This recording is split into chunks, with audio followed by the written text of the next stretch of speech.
pertanyaan yang masuk ya, gitu ya. Ini untuk jalur mandiri PTN itu bisa daftar berapa banyak PTN kalau kita mendaftar dengan menggunakan KIP kuliah. Ingin kita tegaskan ke teman-teman bahwa sebenarnya teman-teman yang belum keterima di PTN manapun atau di PTS manapun dan teman-teman pengen dapat KIP kuliah di PTN tersebut atau PTS tersebut, hal pertama yang perlu teman-teman telusuri adalah pastikan PTN atau PTS tersebut punya kuota KIP kuliah di jalur mandiri. Tidak semua PTN buka KIP kuliah sampai jalur mandiri, termasuk tidak semua PTS. Dan di PTS sekalipun barangkali buka KIP kuliah jalur mandiri, tidak di semua prodinya menyediakan kuota KIP kuliah. Dan di PTN juga demikian, tidak semua prodinya ada ketersediaan kuota KIP kuliah sampai jalur mandiri. Maka kita rekomendasikan yang aman untuk jalur mandiri adalah memilih prodi-prodi yang sudah terakreditasi A atau B. Karena takutnya kuota KIP kuliah untuk prodi yang terakreditasi C itu sudah habis di SNBP dan di SNBT, sehingga distribusi yang paling banyak saat ini memang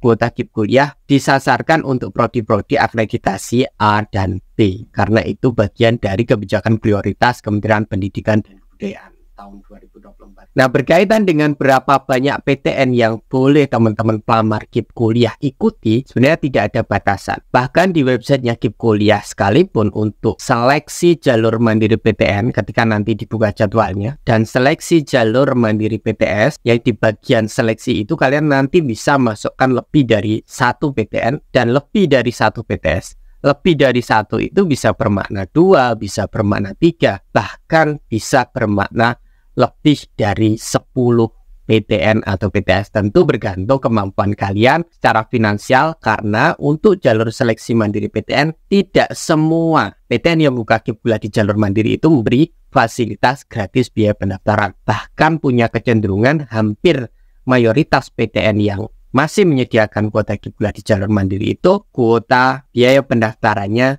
tetap bayar dan tidak digratiskan, meskipun beberapa PTN memberikan fasilitas gratis biaya pendaftaran, seperti misalnya untuk jalur seleksi mandiri beasiswa ITS yang di situ juga ada KIP kuliah, atau barangkali mungkin nanti jalur seleksi mandiri ITB yang itu biasanya gratis, atau mungkin SIMA UI, tetapi per hari ini jadwal belum clear dan ketentuan belum clear, maka kita harus nunggu berkaitan dengan kebijakan terbaru, karena berdasarkan chat yang kita layangkan via email ke panitia SIMA UI disampaikan bahwa untuk jalur PPKB-nya ini masih belum menyediakan KIP kuliah. Jadi teman-teman, kalau teman-teman pengen daftar KIP kuliah, baik itu mandiri PTN maupun mandiri PTS, teman-teman punya peluang untuk mendaftar di banyak PTN dan PTS. Dan ketika kalian mendaftar di banyak PTN atau PTS, maka kan sekalian tahun ini untuk mendapatkan KIP kuliah tentu akan